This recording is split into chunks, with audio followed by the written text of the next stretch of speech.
기말 수정 붕괴하는 걸 결산이라고 해요. 자, 그럼 우리 기말 수정 붕괴는 어떤 걸 기말 수정 붕괴로 하냐면, 자, 첫 번째 하는 사항이 우리가 자산과 부채의 정확한 측정을 할 거예요. 내가 가지고 있는 재산이 얼마인지, 그리고 내가 갚아야 되는 부채가 얼마인지를 정확하게 측정을 해서 외부 용자한테 이제 내가 가지고 있는 재산에 대한 정보를 제공을 해줄 거라는 거예요.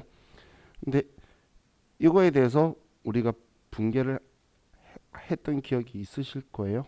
우리 단기매매 증권 평가의 평가 손실이라든지, 아니면 외화를 가지고 있을 때의 외화 환산이익, 외화 환산 손실, 이런 것처럼 우리가 가지고 있는 자산 부채를 외부 용자한테 정확한 금액으로 측정해서 보여주는 거예요. 근데 여기에 재무상태표에서 자본이 안 적혀 있죠. 자, 이제 우리 까먹을 때 됐으니까 자본은 측정하는 게 아니라 그랬어요. 자본은 자산에서 부채를 빼는 거기 때문에 자본의 측정이라는 표현이 있으면 무조건 틀린 지문이에요. 그래서 자본은 측정하는 게 아니에요.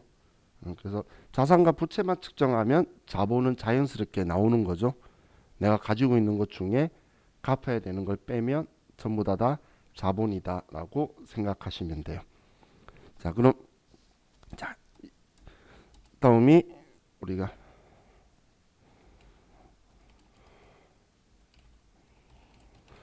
손익의 정확한 인식이라는 건 올해 발생한 수익 비용을 정확하게 정리하는 행동을 할 거예요. 올해 발생한 이자와 수익들을 정확하게 올해 것만 남겨놓고 차기 거를 올해 만약에 처리했다면 취소해 버릴 거고, 내년 걸 했다면 올해 건데 아직 인식한 적이 없다면 정확하게 인식을 해서 우리는 수익 비용을 정확하게 우리가 인식을 해서 그 금액만 남겨놓는 작업을 할 거고, 다음이 미결산 항목에 대한 제거를 할 거예요. 자, 미결산 항목의 제거라는 건 우리 미결산 항목 봤던 계정 과목 기억나시나요? 현금과부죠. 가지급금. 그런 거 할 때 제가 미결산 항목이다라고 옆에 썼던 거 있죠. 이 미결산 항목이라는 건 이제 우리가 마감하기 전에 결산이라는 걸 하면서 이 계정 과목들이 장부에 있다면 그걸 제거하는 작업을 할 거라는 거예요.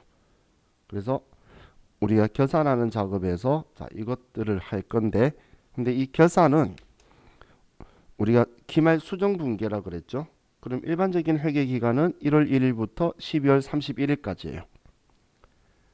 그럼 1월 1일부터 12월 31일이니까 우리는 기말 수정 분기는 우리는 일반 전표 12월 31일 날 분기를 통해서 한다라고 보시면 돼요. 그럼 이 분기를 우리가 직접 차변 대변으로 해서 분기를 할 수도 있고, 그리고 컴퓨터에 명령을 시켜서 컴퓨터가 분기를 하도록 우리가 할 수가 있다는 거예요. 그래서 컴퓨터가 분기를 시켜주면 좀 일반적으로 편리하겠죠. 그래서 우리 분기를 수동 결산과 자동 결산으로 또 두 분류를 나누는데, 일반적으로 이 수동 결산이라는 건 우리가 직접 우리 기말에 수정 분기를 하는 걸 우리는 수동 결산이라고 하고, 자동 결산은 결산 자료 입력 메뉴를 이용하여 우리 기말 수정 분기를 하는 걸 자동 결산이라고 해요. 그럼 이 자동 결산은 딱 정해져 있는 게 아니고 프로그램마다 지원해 주는 정도가 틀리다라고 보시면 돼요. 좀 저렴한 표현으로 비싼 프로그램은 더 많이 분기를 해줘요. 컴퓨터가. 그럼 우리는 지금 시험용으로 봤을 때 K랩이 지원해 주는 거하고 스마트A 프로그램이 지원해 주는 것만 정확하게 인지를 하면 되겠죠. 일반적으로 제일 많이 쓰는 프로그램들이에요. 근데 이 두 프로그램도 서로 지원해 주는 정도가 다르다는 거예요. 그래서 스마트A의 특징도 여러분들이 이용을 하셔도 되고, 또 내가 자동 결산 난 죽어도 싫어. 그럼 수동 결산만으로 전부 다 처리해도 상관은 없어. 직접 해도. 어떻게든 우리는 기말에 수정 분계만 들어가 있으면 돼요. 예, 분계하는 게 지금 우리가 하는 결산인 건데, 근데 여기에서 중요한 건 항상 이 수동 결산이 먼저 선행되어야 된다는 거예요. 자동 결산은 이 결산자료 입력이라는 이 메뉴에 들어갈 때 우리가 일반 전표든 메인 매출 전표든 어디에든 입력했던 정보들이 전부 다 불러와져서 들어가게 될 거예요.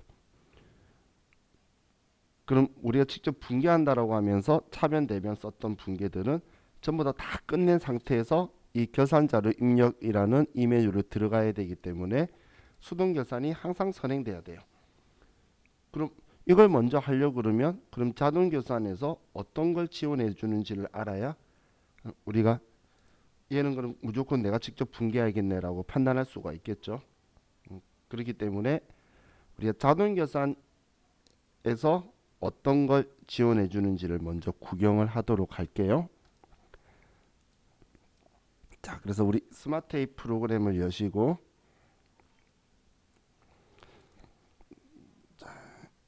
여기에 사장 완료. 스마트A 프로그램에서 사장 완료.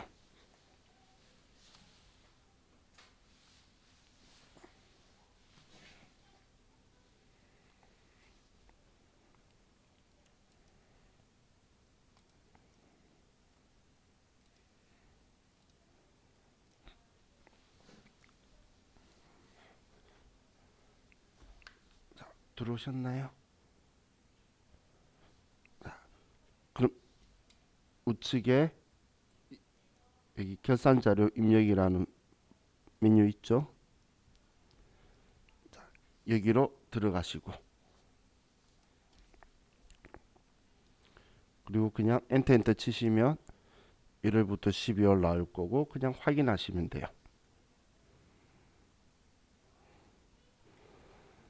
자, 그럼 여기에서 이제 지원해 주는 걸 볼 건데 자, 253페이지로 가서 여기에서 보시면 돼요. 253페이지에 자동 결산 분계하기 결산자료 입력 메뉴에 입력할 사항이라고 적혀 있는 것 있죠. 자, 지금 얘네들을 제외하고는 전부 다 여러분들이 차변 대변으로 직접 분계해야 되니까 자, 얘네들을 먼저 여러분들이 인지를 하자는 거예요. 이제 5개밖에 안 돼요. 이 6개 보이는 5개예요. 그래서 그냥 쉽게 여러분들이 생각 금방 하실 수 있어요. 자, 첫 번째가 매출 원가를 구하기 위해서 기말 상품 재고액을 써줄 거예요. 지금 여기에 원리를 보시면 기초와 단기 매입액이 둘이 합치면 6,350만 원이죠. 기초와 단기 상품 매입액이. 근데 지금 내가 기말 상품이다라는 걸 안 쓰니까 0원이라는 거예요. 그러면 전부 다 팔렸다고 봐서 이 금액으로 분개해 줄게. 상품 매출 원가로. 그런 이야기인데 만약에 제가 1,000만 원치 남아 있다라고 쓰면 1,000만 원 빼고 5,350만 원치만 팔았다고 분개해 줄게. 컴퓨터가 이렇게 내가 기말 재고 자산이 얼마 있다라고 쓰면 컴퓨터가 상품 매출 원가로 분개를 해줄 거라는 거예요. 우리 과거 재고 자산 할 때에 우리는 그 혼합법을 쓴다라고 표현을 했었는데 평소에 기말이 몇 개 있다라고 매일매일 정리하는 건 사실 무의미하겠죠. 매일매일 적어놔봐야. 그러면 기말에 실제 정확하게 얼마 있는지를 우리가 카운팅을 해서 그걸 여기에다가 써줄 거라는 거예요. 그럼 기말 재고 자산을 쓰면 나머지 지금 남아있다라고 말한 걸 제외한 나머지는 다 팔렸다라고 컴퓨터가 분개를 해줄 건데 근데 이 자동 계산할 때에 자, 우리 첫 번째가 기말 재고 자산을 입력을 해서 매출 원가 분개를 하는데 자, 이때 주의할 게 감모 손실 중에서 비정상 감모 손실이 발생한다면 이때는 얘는 수동 결산을 먼저 하고 들어와야 돼요. 우리 비정상 감모 손실이 나왔을 때 하는 회계 처리가 차변에 재고자산 감모 손실 얼마 얼마 대변에 재고자산 계정 감목 타계정으로 대체 적용 8번 얼마 얼마 이런 분계를 했었죠.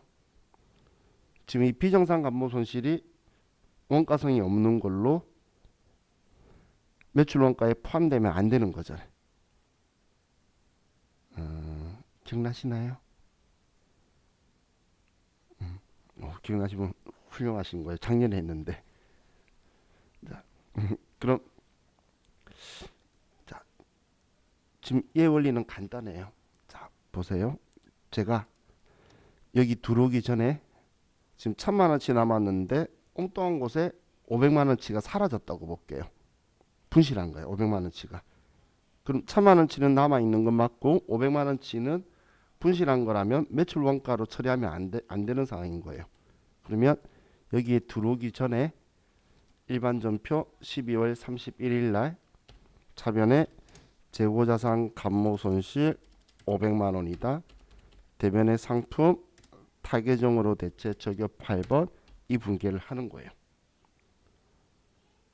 이 분계를 먼저 하고 그리고 나서 계산 자료 입력에 들어오면 자, 이번에 타계정으로 대체 500만 원 여기에 들어왔죠. 그럼 들어와 있기 때문에 1,000만 원치 남아 있다라고 하면 1,000만 원 남아 있는 거하고 다른 곳에 500만 원치 썼다라고 표시해 준 이해하고를 뺀 나머지가 팔렸다고 컴퓨터가 이 금액으로 분계를 해줄 거라는 거예요. 그럼 비정상 감모 손실이 발생하면 매출 원가에 포함시키지 않기 위해서 우리가 타계정으로 대체 적용 8번을 하는 방식으로 분계를 하고 시험에서도 이걸 꼭 쓰라고 하는 이유가 팔린 게 아닌 건데 팔렸다고 매출 원가로 해서 매출 총이익이 다르게 나오면 안 되겠죠. 왜냐하면 손익계산서예요. 매출액에서 매출 원가 빼면 매출 총이익 나올 건데 팔린 게 아니고 우리가 수선비를 썼든지 불나가지고 화재로 없어졌다라든지 뭐 기부했다든지 거래처에 접대를 해버린 거를 팔렸다고 하면 안 되겠죠. 그런 경우에 이제 타계정으로 대체 적용 8번을 전부 다 넣어줄 거예요. 그럼 감모 손실은 기말해 봤더니 재고자산 없어진 거잖아. 그럼 그 중에서 비정상 감모 손실도 매출 원가에 포함되면 안 되니까 이런 분계를 같이 해준다라는 거예요. 그럼 그 분계를 해놓고 들어와야지 컴퓨터가 이걸 빼고 분계를 해주겠죠. 그렇기 때문에 수동 계산을 무조건 먼저 하셔야 된다는 거예요. 이걸 먼저 해버리면 500만 원을 빼지 않은 금액으로 5,350만 원을 가지고 분계를 해버릴 거예요. 그렇기 때문에 자, 우리 자동 계산에서 하지만 만약에 비정상 감모 손실이 있다면 수능 계산으로 해놓고 계산 자료 입력할 거다 그 이야기예요. 자, 다음 두 번째는 우리 대손충당금 설정.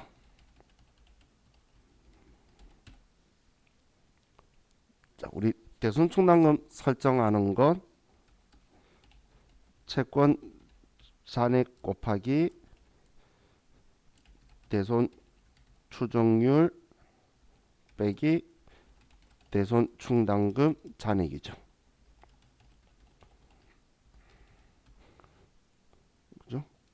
이렇게 해서 자, 이 값이 플러스가 나오는 경우에 보충액이 나오면 자동 계산을 할 거고 만약에 마이너스가 나온다면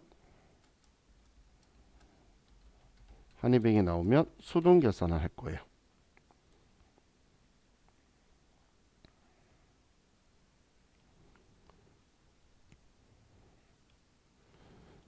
그럼 우리 수동 계산에서는 분계하는 게 차변에 대손 충당금 마이너스 떴을 때 수동 계산한다면 얼마 대변에 대손 충당금 환입.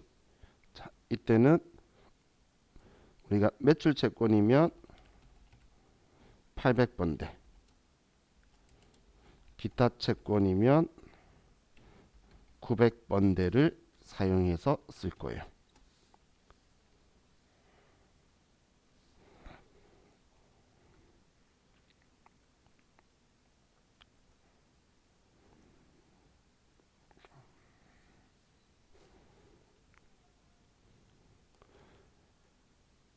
그 자동 계산은 제가 분계를 안 쓴 이유가 플러스가 나온다는 게 K랩은 계산 안 해도 컴퓨터가 해줄 건데 스마트A는 여러분이 직접 일단 계산을 해야 돼요.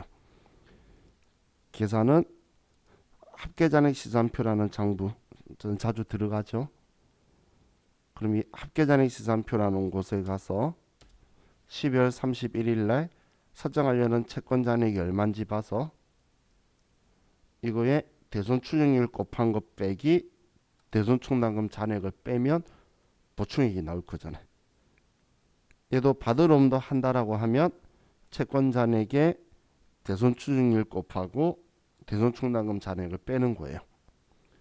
그럼 이 금액들을 우리 결산자료 입력해서 판관비에서 대손상각이라고 적혀 있는 여기에 올해 보충할 금액을 쓰면 컴퓨터가 알아서 차변의 대손상각비, 대변의 대손충당금이라고 분계를 해줄 거라는 거예요.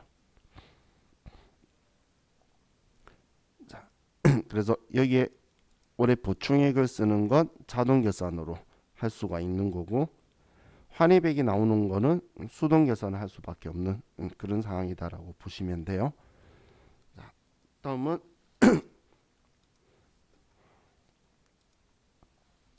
세 번째 감가상각비 계상하는 거. 올해 발생한 다른 만큼을 우리가 유형 자산들을 쓰고 있는데 매번 다른 만큼을 매일매일 체크하는 건 말이 안 되겠죠. 그럼 기말에 한 번만 우리 자산이 다른 만큼 비용으로 처리할 거라는 거예요. 그럼 단기 발생한 감가상각비를 우리 이는 방법이 두 가지가 있는데 여기 판관비에서 감가상각비라고 아래쪽에 있는 여기에 지금 판관비의 감가상각비에 단기 감가상각비를 써주면 컴퓨터가 알아서 차변의 감가상각비, 대변의 자기 짝지에 맞는 감가상각 누계액으로 분계를 해줄 거예요. 근데 이렇게만 하는 방법이 있는 게 아니라 올해 감가상각비를 몰라요. 그러면 메뉴에서 우리 고정자산 등록이라는 거 해본 적 있죠? 우리 뭐 촬영 운반거하고 비품으로 같이 입력해 본 적이 있어요.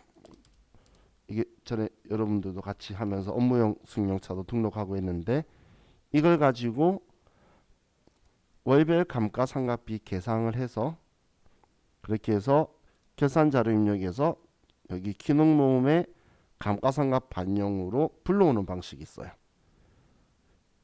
그럼 일반적으로는 이걸 사용하는 게 편리하겠죠. 올해 감가상각비 계산 안 해도 되고 그래서 고정자산에 등록해서 불러오는 방식이 있고 올해 감가상각비를 알려주면 그냥 여기에 써주기만 하면 되고 그럼 컴퓨터가 분계해 주니까 그래도 좀 편리하게 쓰죠. 많은 분들이 자동 계산을 많이 써요. 그래서 여기서 안 되는 건 어쩔 수 없으니까 수동 계산을 한다고 보시면 돼요. 다음은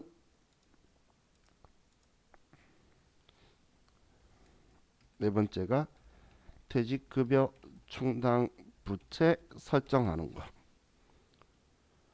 이 퇴직급여 충당 부채도 올해 발생한 퇴직금이죠. 올해 1년을 직원이 채웠기 때문에 올해 퇴직금이 발생하니까 올해 비용으로 처리를 해야 돼요. 직원이 그만뒀을 때 돈 지급할 때 퇴직금이라고 비용 처리하면 그건 매해 발생한 퇴직금을 비용으로 인식을 안 한 거죠. 그렇기 때문에 우리는 분계를 해서 올해 발생한 퇴직금만큼 올해 비용으로 처리하고 그리고 비용 처리했으면 내 거 아니야 라는 뜻인데 그런데 직원한테는 안 주잖아. 직원이 그만둬야 줄 거지. 올해 발생했다고 하면서 미리 퇴직금 주질 않겠죠. 내 거 아니야 라고 해놓고선 내가 가지고 있으니까 부채로 우리 둔다라고 했었던 거. 우리 퇴직급여 충당 부채 기억나시죠? 그럼 이 퇴직급여 충당 부채는 계산하는 게 퇴직급여 추계액에서 퇴직급여 충당 부채 잔액을 빼면 퇴직급여 충당 부채 추가액이 나와요. 간이 부족하니까 이렇게 쓸게요. 그럼 퇴직급여 추계액은 당연히 문제에서 제시를 해줄 거예요. 전 직원이 그만둔다면 퇴직금 얼마 지급해야 될지. 그럼 이 추계액에 퇴직급여 충당부채 잔액이 있다는 건 올해 이전에 우리가 매년 기말마다 설정해 둔 게 있다라는 거겠죠. 그럼 그거 빼면 나머지가 올해 발생한 거니까 그만큼을 추가할 거라는 거예요. 그럼 추가액을 주면 이 금액을 바로 쓰면 되고, 추계액을 주면 퇴직급여 충당부채 잔액을 빼줘서 추가액을 구해서 써주면 되는데, 자, 너무 열심히 쓰시면 옛날에 써뒀던 거 보면 속상하실 텐데 옛날에 퇴직급여 충당부채에서 다들 열심히 쓰셨었어요. 그죠? 그랬던 기억은 좀 있죠. 자, 그럼 자, 얘를 추가액을 구하면, 자, 여기 판관비에서 퇴직급여 전입액이라고 적혀 있는 곳 있죠. 판관비에 퇴직급여 전입액, 여기에 금액을 넣어서 전표 추가를 하면 컴퓨터가 차변의 퇴직급여, 대변의 퇴직급여 충당부채라고 넣어줄 거라는 거예요. 근데 여기서 실수 많이 하는 게 여기 아래쪽에다 쓰시는 분들이 있는데, 아래쪽은 한글로 잘 보시면 퇴직연금이에요. 우린 퇴직급여 충당부채 설정하는 거지 퇴직연금 충당부채 설정하는 게 아니죠. 그렇기 때문에 퇴직급여 전입액 여기에 써야 차변의 퇴직급여라고 분개해 줄 거라는 거예요. 그래서 퇴직급여 전입액에다가 우리가 또 넣어서 우리 자동계산으로 할 거고, 자, 다음 마지막으로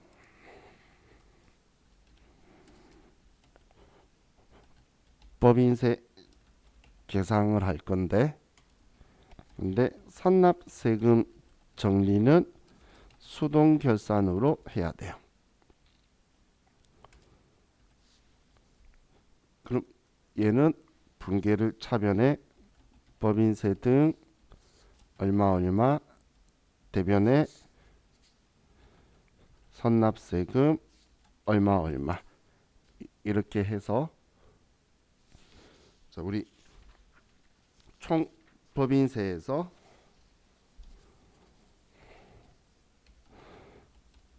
당기 법인세 추산액 빼기 선납세금 한 걸 우리가 이제 자동 결산으로 금액 쓰면 차변의 법인세 등 대변의 미지급 세금이라고 해서 내년 3월 달까지 납부할 거를 정리해 두면 컴퓨터가 분개해 줄 거라는 거예요.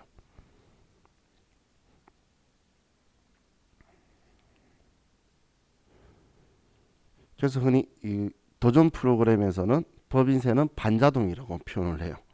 선납세금은 수동 계산해야 되고 나머지 추가로 내년에 내야 되는 거는 우리 자동 계산이 되니까, 우리가 평소에는 중간 연납세액을 납부하든 아니면 원천징수를 당하든 그랬을 때는 우리 차변의 선납세금이라고 자산 계정 과목으로 모아뒀다가 이제 기말에 지금까지 모아뒀던 거 정리하는 거예요. 원천징수 당한 것도 법인세 낸 거죠. 제가 세금 떼이면 미리 낸 세금이다 라고 말했다. 이 선납세금, 우리 돈 번 거에 대한 세금 낸 것들에 대한 걸 이제 차변에 써뒀던 걸 기말에 한 번에 정리하는 거예요. 정리해서 얘 뺀 나머지를 내년에 내겠다고 이제 정리해 두는 거예요. 왜냐하면 이 법인세도 비용 계정 과목이기 때문에 올해 발생한 세금이죠. 그래서 올해 비용으로 인식하기 위해서 마지막 날에 정리하는 거예요. 12월 31일 날 마지막 날 정리를 해서 분개를 한다라고 보시면 돼요. 자, 그럼 이렇게 지금 제가 썼던 이 5가지가 우리 자동계산 항목이에요.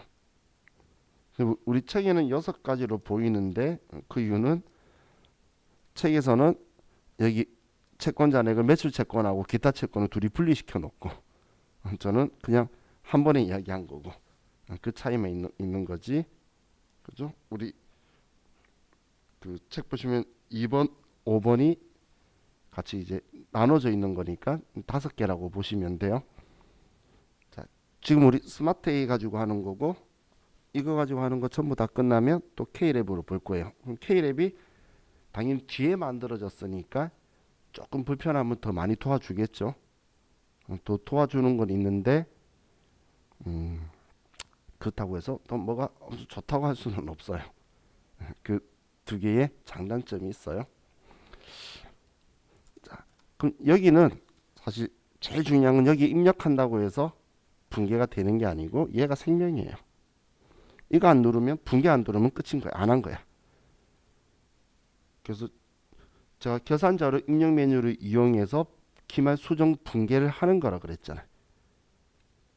근데 내가 계속 습관적으로 전표 추가를 안 눌러요. 그럼 여기 안 들어와야 돼. 그럼 계산 문제를 다 틀릴 수도 있거든. 채점 기계는 계산자료 입력에 들어오는 게 아니고 일반 전표 12월 31일 날 붕괴를 확인하는 거예요. 이걸 이용해서 붕괴가 들어왔던 여러분이 직접 차변 대변으로 붕괴했던 상관없어요. 그래서 나중에 좀 원활해지시면 법인세 같은 경우는 귀찮아서 자동 계산 안 하시는 분도 많아요. 차변에 법인세 전부 다 쓰고 대변에 선납세금 나머지 미지급세금 붕괴하는 게 편한데 계산자료 입력까지 들어가면 괜히 일만 많다고 이제 안 하시는 분도 있고 그래요. 그래서 그건 여러분들 자유예요. 붕괴만 들어가 있으면 돼요. 그래서 결산은 그냥 기말 수정 붕괴다라고 생각하시고 자 그럼 우리 계산하기 위해서 249페이지로 와서 이제 수동 계산 항목들을 설명드릴게요.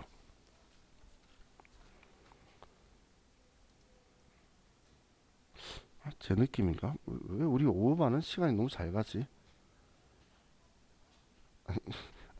좀 뭐 설명 안 한 것 같은데 시간이 계속 많이 가 있는 거. 오전 반은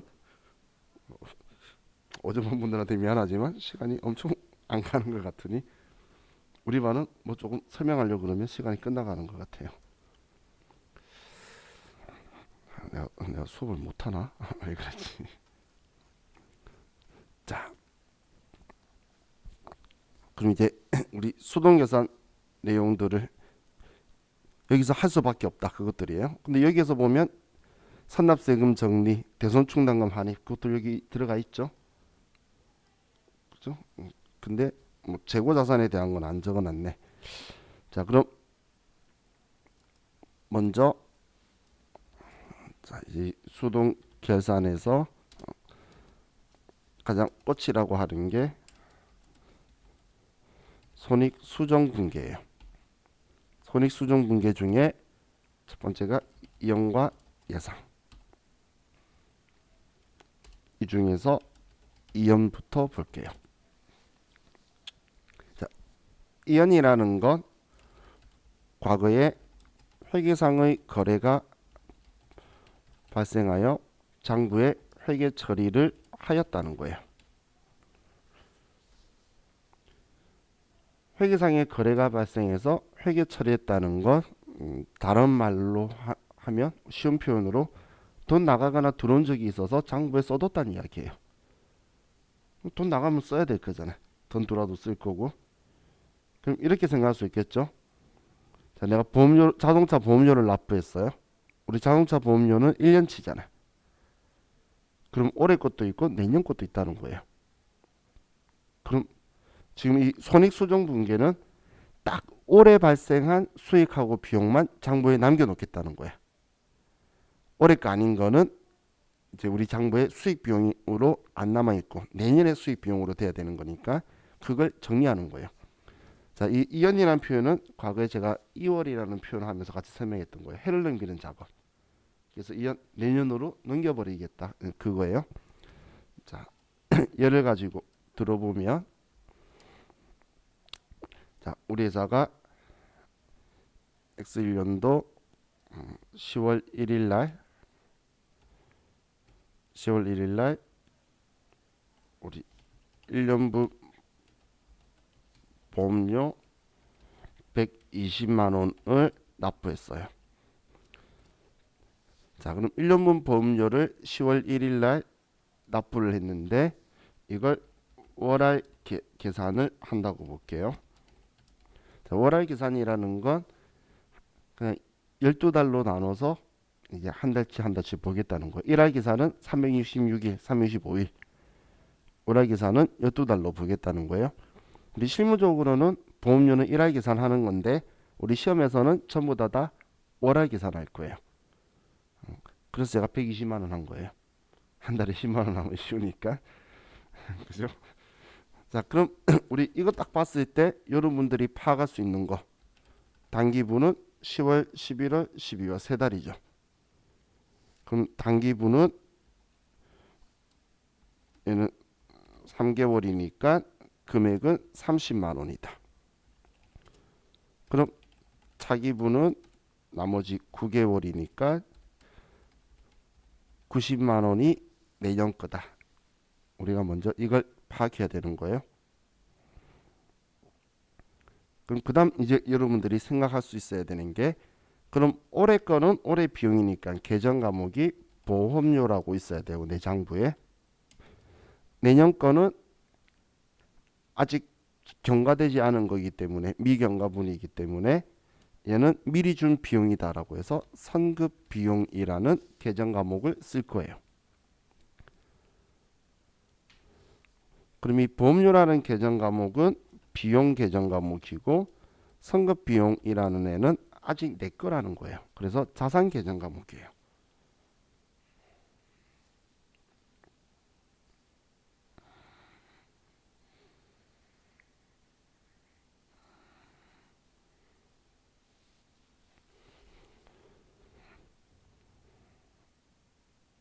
이걸 먼저 분석을 했으면 그 다음 볼 게 뭐냐면 이제 지급할 때 X년도 10월 1일 날 10월 1일 날 우리가 그럼 보험료 120만 원을 낼 때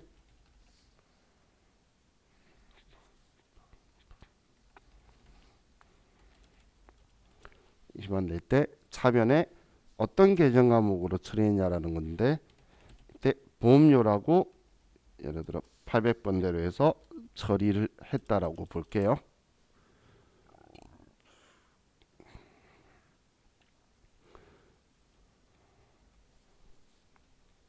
그럼 보험료라고 처리한 거는 지금 비용 처리했다는 이야기죠. 그럼 여러분 머릿속에는 뭐가 딱 남아야 되냐면 올해 거는 30만 원인데 이 생각을 해내야 돼요. 근데 얘는 지금 120만 원으로 많이 했죠. 그러면 올해 것만 빼고 나머지는 다 취소해 버릴 거라는 거예요. 올해 경과된 거는 30만 원만 올해 보험료잖아요. 그죠? 그렇기 때문에 이렇게 처리하면 X1년도 12월 31일 날 우리는 올해 것만 빼고 나머지는 다 취소해 버릴 거예요. 대변에 보험료 올해 거 아닌 게 90만 원이죠. 그러면 90만 원을 취소해 버릴 거라는 거예요. 지금 우리가 원하는 건 딱 올해 수익 비용만 남겨놓는 거예요. 그럼 올해 게 30인데 납부할 때 120만 원으로 처리해 버렸으니까 90만 원 취소하면 30만 원만 남을 거잖아요. 그죠? 그럼 이 90만 원은 내년 거 미리 준 비용이다라고 반대쪽에 써주면 되는 거예요. 얘는 선급 비용이다라고 이렇게 써주는 거예요.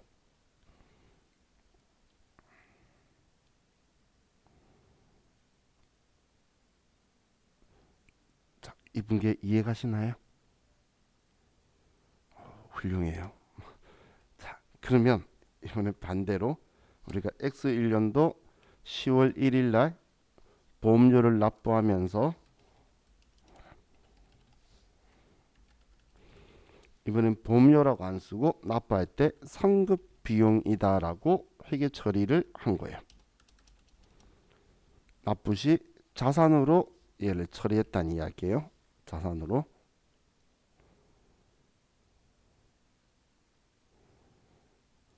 그러면 X1년도 12월 31일 날 자, 조금 아래 내릴까요? 자, 이날 여러분이 생각해야 될 거는 자, 두 개 다 생각하면 머리 아프니까 이 생각하는 거예요. 올해 보험료가 얼마야 됐죠? 30이었죠? 그럼 올해 30이라고 해야 되는데 한 적이 없네?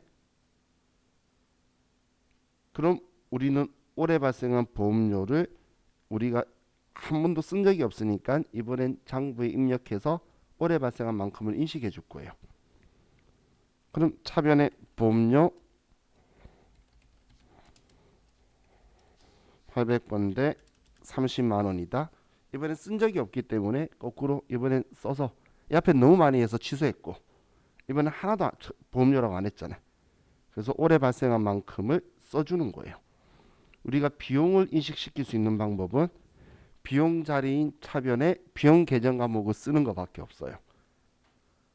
반대로 수익 인식시키는 방법도 수익 자리인 대변에 수익을 써주는 것밖에 없다라는 거예요. 그럼 올해 발생한 만큼 올해 비용 처리해서 장부에 인식시키고 근데 이 돈은 이미 과거에 줬죠. 과거에 10월 1일 날 이미 다 납부한 거잖아. 그럼 올해 12월 31일까지 보험료는 이제 미리 준 비용이 아니죠. 그래서 선급 비용을 30만 원 줄이는 거예요.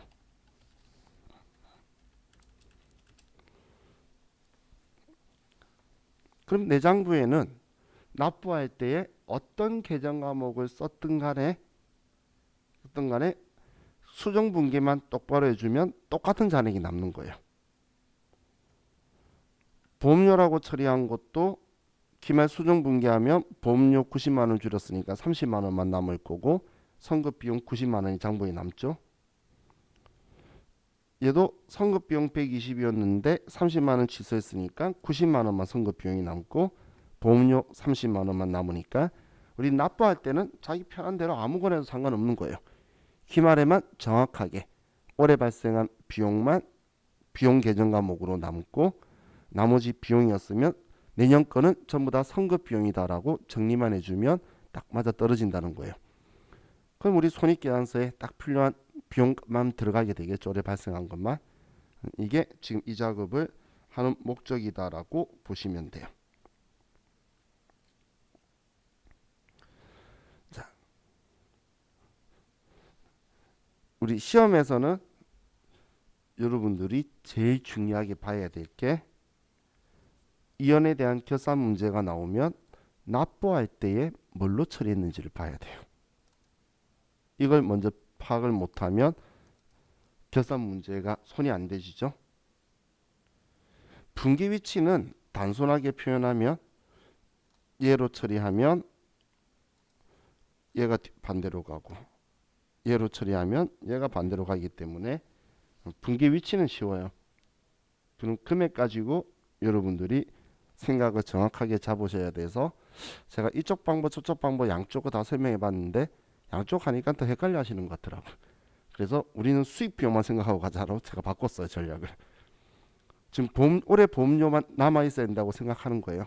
올해 보험료 30만 원. 일단 물론 30만 원이라 파악 못하는 순간 망하는 거지만 그것만 파악하면 그것만 내 장부에 있으면 된다고 생각하면 되겠죠. 그죠? 자, 이게 이제 우리 비용 가지고 한 거고. 자, 그럼 이번에는 또 다른 반대되는 예로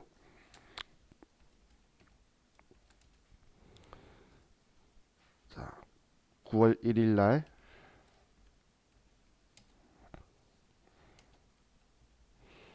1년분 임대료 120만 원을 우리가 수령한 거예요. 그리고 월할 계산을 해요. 얘는 원래 월할 계산하는 거예요.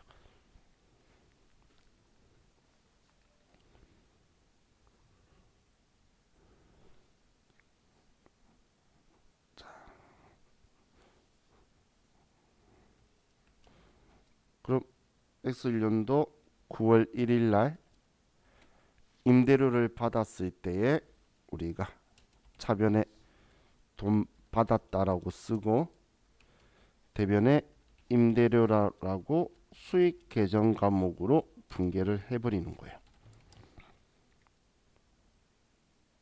자, 그럼 제가 아직 이 작업을 안 하고 갔네요. 죄송해요.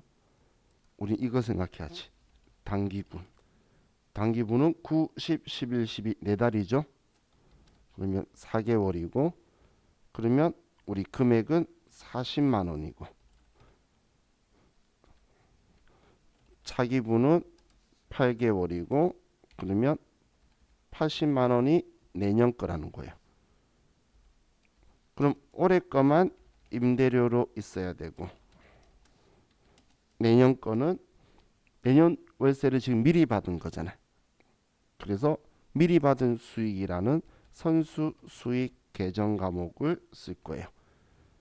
그럼 미리 받은 수익이라는 건 아직 내 거 아니란 뜻이죠. 그래서 얘는 성격이 부채예요.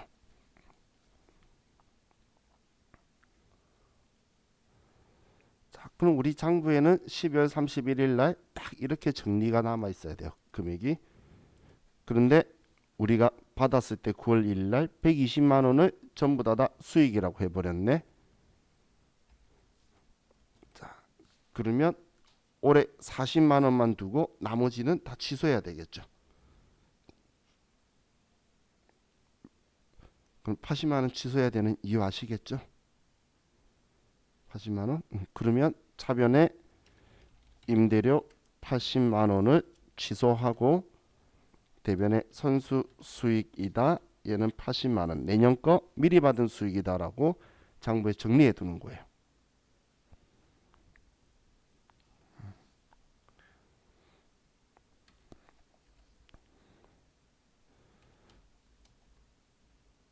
자, 그럼 또 반대로 우리가 1년분 월세를 받으면서 대변에 선수 수익이다라고 얘를 다 처리했다면 그럼 제가 선수 수익은 부채라 그랬죠. 그럼 우리는 처음 받았을 때는 선수 수익이라고 해두겠지만 12월 31일까지는 경과된 만큼 올해 지나간 거는 내 거잖아요. 그래서 40만 원이 임대료라고 돼 있어야 되는데 우리는 임대료라고 회계 처리한 게 하나도 없죠. 그래서 대변에 올해 발생한 수익만큼 올해 수익 처리할 건데 수익 처리하려고 그러면 수익자리인 대변에 수익 계정 과목을 쓰는 거예요. 그럼 대변에 임대료 올해 발생한 거는 40만 원이다. 이렇게 쓰고 그럼 우리는 이 40만 원을 미리 받은 수익이라 그랬는데 40만 원은 이제 아니잖아. 120만 원 전부 다 선수익이 있으니까 그래서 선수 수익 올해 경과된 금액만큼은 이렇게 빼준다라는 거예요. 그럼 이번에도 어떻게 처리했던 간에 기말 수정 분기하고 나면 40만 원은 올해 임대료, 80만 원은 내년 건데 미리 받은 수익이다. 선수 수익으로 장부에 남게 되겠죠. 자, 이렇게 정리해 주는 걸 이연이라고 하는 거예요. 그래서 이연은 전제 조건이 과거에 회계상의 거래가 발생해서 회계 처리를 했다는 거예요. 그럼 이 회계 처리했을 때 그때 비용 처리했느냐 자산 처리했느냐 이번엔 수익 처리했느냐 아니면 얘 안 썼네요. 얘를 부채로 처리했느냐 이거에 따라서 기말 수정 분기해야 되는 계정 과목의 위치와 금액이 틀려지게 되죠. 그래서 어떤 계정 과목으로 했는지를 정확하게 인지를 해야 돼요. 납부할 때, 받을 때. 세무사의 시험은 문제에서 자산 처리하였다, 비용 처리하였다 이런 식으로 세무사의 시험은 나오고 회계사의 시험은 그냥 일반 전표로 가서 분기해 놓은 걸 봐요. 근데 오히려 일반 전표에 가서 분기해 놓은 걸 보는 게 좀 더 수월해요. 그게 왜 수월하냐면 얘 처리했으면 얘가 이리 갈 거고 얘 처리했으면 얘가 이리 갈 거거든. 그럼 일단 분기 위치는 잡히겠죠. 그럼 그 다음에 금액을 잡기 위해서 올해 발생한 수익 비용이 얼마인지 생각해서 그 금액만 장부에 남겨두는다는 생각으로 금액을 넣으시면 돼요. 그렇게 하면 분계가 그렇게 어렵질 않겠죠. 그럼 지금 이연을 하고 있는데 이연에서는 지금 과거에 회계상의 거래가 발생해서 회계 처리를 했죠. 그런데 지금 이때 당시에 지금 발생했던 돈이 내년 것까지 같이 있는 거잖아요. 그래서 이연에서 쓰는 계정 과목이 먼저 선자가 들어가 있는 선급 비용이다, 선수 수익이다 이런 계정 과목을 쓸 거예요. 미리 뭔가 일어나서 내년 것까지 주거나 받았잖아. 그래서 먼저 선자가 있는 계정 과목들이 이연에서 등장한다는 거예요. 자, 이게 우리 이연을 수정 분기하는 거예요. 자, 이건 그 비용 같은 경우에 ERP 프로그램 쓰는 곳에 가면 선급 비용으로 다 처리할 거예요. 근데 우리 시험에서는 보험료 납부했다 그러면 그냥 보험료라고 처리하면 돼요. 자산으로 처리하라는 말 하기 전에. 근데 여러분들 실무 가시면 선급 비용으로 처리하는 이유가 뭐냐면 ERP 프로그램 쓰면 우리 이 프로그램보다 훨씬 비싼 거예요. 셀 같은 경우는 한 4억 얼마 정도 해요. 그러니까 비싸죠. 비싼 값 해야지. 그래서 기간 비용 현황 보통 한 번만 누르면 일할 계산해서 컴퓨터 분계를 다 넣어줘요. 그러다 보니까 거기에서는 이걸로 주로 쓸 건데 그런 게 아닌 곳은 일단 기본적으로 베이스가 비용으로 처리를 해요. 그래서 자, 얘가 이연이었고, 자, 우리 이제 좀 쉬었다가 예상 발생에 대해서 보도록 할게요. 쉬었다 합시다.